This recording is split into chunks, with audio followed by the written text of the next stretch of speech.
Cristobal, welcome to Código Equino. This is a great opportunity for us to meet and share with you about this topic of Indian Doma or Indian taming, which people are curious about and which we hope to present in a simple manner so that people can pick up on the most important points. So, welcome to Colombia. Thank you very much. The truth is that I am very happy to be here. So let's get to it. The main question is, how did Indian Doma as a horse training school get started? How can we explain to people the foundations that this horsemanship school is based on?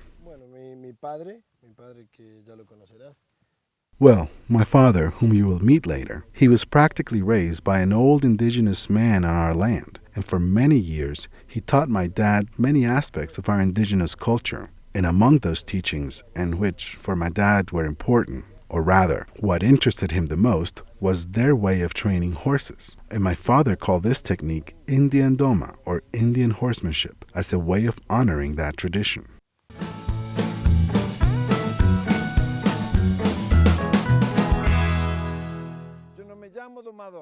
I am not a horse tamer.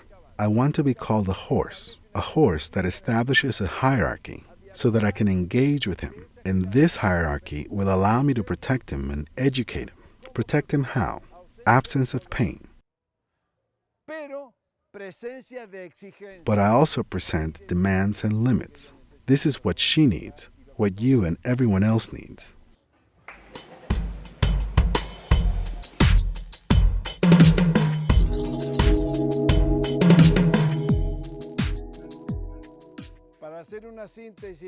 So in summary, and so we can reach some agreement here,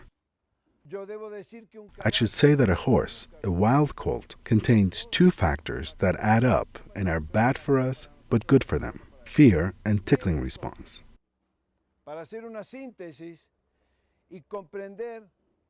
So let's synthesize and try to comprehend and get into the brain and soul of the horse.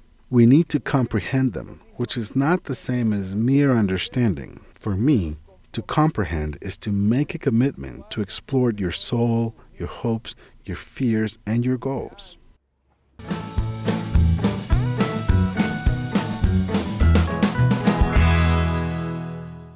For me, comprehending a horse means to get inside its head to understand its fears and its tickle response. Everything that the horse did, it wasn't because it was bad or anything like that. It's simply afraid and feeling insecure. What do I need to do so that the horse can meet anyone's expectations as well as its own? That is, don't cause me pain. Explain things to me in a way I can understand. And if you can love me, I will respond better.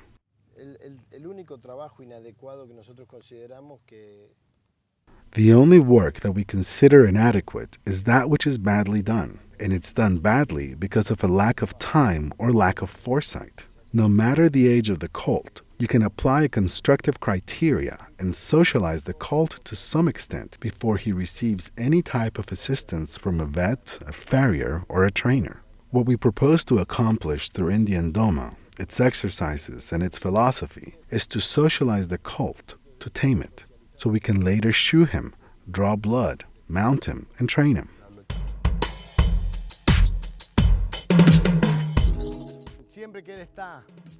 As long as he is, let's say, not so much cooperating, but heeding an order, he will be calm, and I won't bother him. So what my attitude is telling him is this: I want you to understand that I am going to put limits on you because limits help to educate and establish discipline. And through discipline, you train. That is my inner horse speaking, not the tamer speaking. What's coming through is my intention of establishing a bond, a dialogue and a relationship, and I hope that relationship will be positive. So as far as the horse is concerned, the relationship is based on contact. I can't tame a horse by osmosis or telepathy.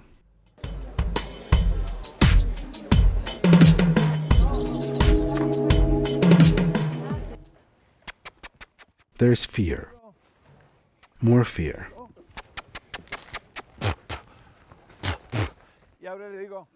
Come here. There are no ghosts here. Venga, venga, venga. Venga, venga. Now we're playing. Ahí está el fuego. Ahí está el fuego. Uja, uja, uja. Ah. Y ahí está. And now he relaxes. Am I being clear? So that was the fear, and this is the tickle response. These are two factors that are key in the education of horses. If we can dial down the fear and the tickling response, we will have a predictable horse. And if he is predictable, it's because he trusts me. And if he trusts me, it's because I've generated that trust. Only then can we make a partnership and we can say we're establishing a positive relationship.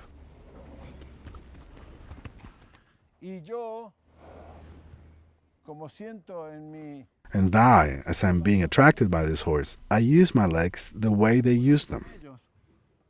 It looks brutal, but it's not.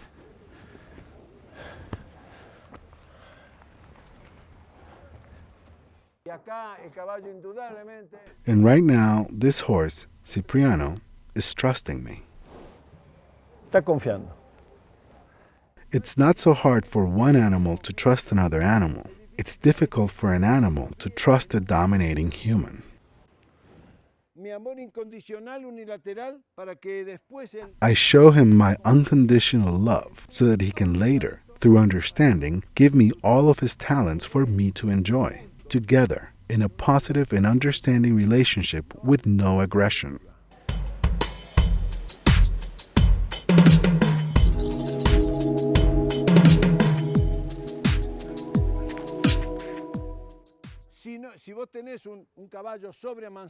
If you have a horse that is overly tame, one that you've been handling since he was a baby and he's now 2 years old, and you give him oranges and brown sugar, you're making a mistake. You're spoiling him, and you're turning him into a pet and not letting him be a horse. And maybe you love pets, but he doesn't understand that it's not training.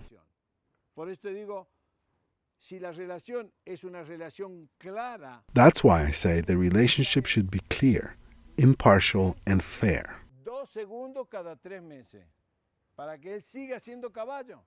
You have to let him be a horse, even if it's just for 2 seconds out of every month. Otherwise, he will be like a spoiled child or a dog, anything but a horse.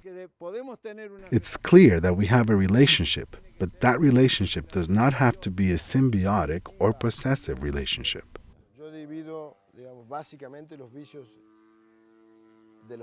Basically, I make a distinction between bad habits and traumas, both of which are negative behaviors. Bad habits, in general, are born out of overly condescending or affectionate treatment, where the horse doesn't learn to discern anything, so they learn to bite, to move, or throw their weight on you.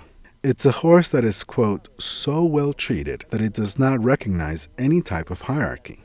Basically a pet, more of a pet than a horse. A pet that weighs 450 to 500 kilos, and I wouldn't play around with that many kilos. Those are the bad habits. Traumas are problems that are very noticeable in the horse, and which may have been caused by an accident or some type of aggression or some punishment it couldn't cope with. In both cases, there are always any number of ideas of what we can improve. I could never guarantee that the problem will be perfectly resolved. It's like a broken car engine. I can make some repairs. I can fix it, but I can't guarantee that it will run like it just came out of the factory. But some improvement is always feasible. Some of the most common bad habits are biting or not letting you lift their legs. Because the few times they try to handle his legs, they let the horse win, because the horse wants to leave all of his legs on the ground. There are horses that can even become aggressive when you go get them out of the box. Or if you're carrying a carrot or sugar, when the horse sees that, he will try to kick you. Those are bad habits. They are things that can be improved with a firm attitude, without the need to resort to violence. But you get that discipline by being firm. On the other hand, you have traumas, and that is when the horse is afraid that something bad that happened to him in the past will happen again. And those can generally be reversed over a longer time by engendering trust, by making the horse confront its fears. For example, today I was throwing the rope over a horse's back, and the horse reacted as if I were lashing him with a whip. and I had to repeat it 15 times until the horse understood that it wasn't going to hurt. The most common traumas we see are blows to the head and excessive pulling, like when they're being prepared for an exhibition. Too much pressure of some sort. Right. Instead of taming the horse, they try to overpower him, so they put him in an arena and they whip him. Then, anytime they hear the sound of a whip, you can see how they enter a state of panic. You can see how the horse will gradually let go of that fear by understanding me. What do I want the horse to understand? I want him to understand that my proximity is not dangerous. And what will happen once he understands that? He will start to trust me. And that is what this taming or Doma is about. It's about creating a bond based on trust, not a one-way imposition, which is common in the human ego. I have to dominate you. Instead, when I come in here, I say, let's see what we can do together. And instead of saying I am taming him, I say that I am playing the fool in order to establish a relationship. This is mistrust, a lack of trust. I have to make him trust me.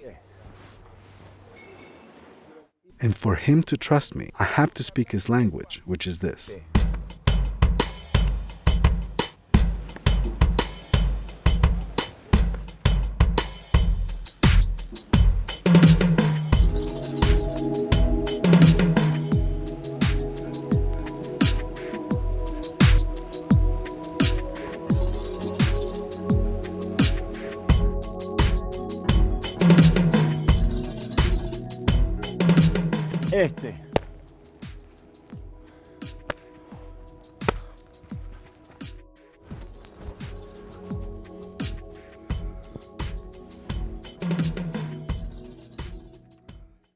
When I do this, this is all to generate that trust.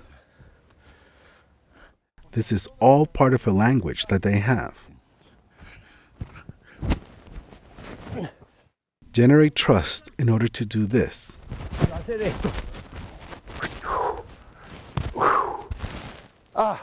To achieve this.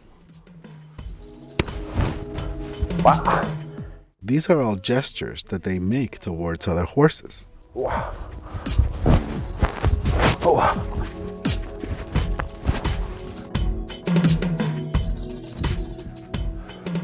Juego.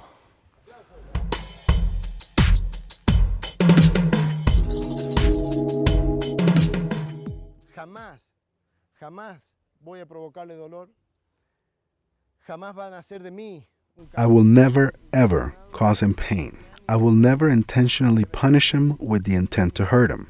Eventually, the repeated and firm imposition of limits will result in a discipline that is very enjoyable to us. So the first thing I do, particularly with a horse with these characteristics, is to approach her body. Observe her attitude. She's asking, "What are you going to do to me?" And she more or less answered, "He doesn't look so bad. What am I doing here?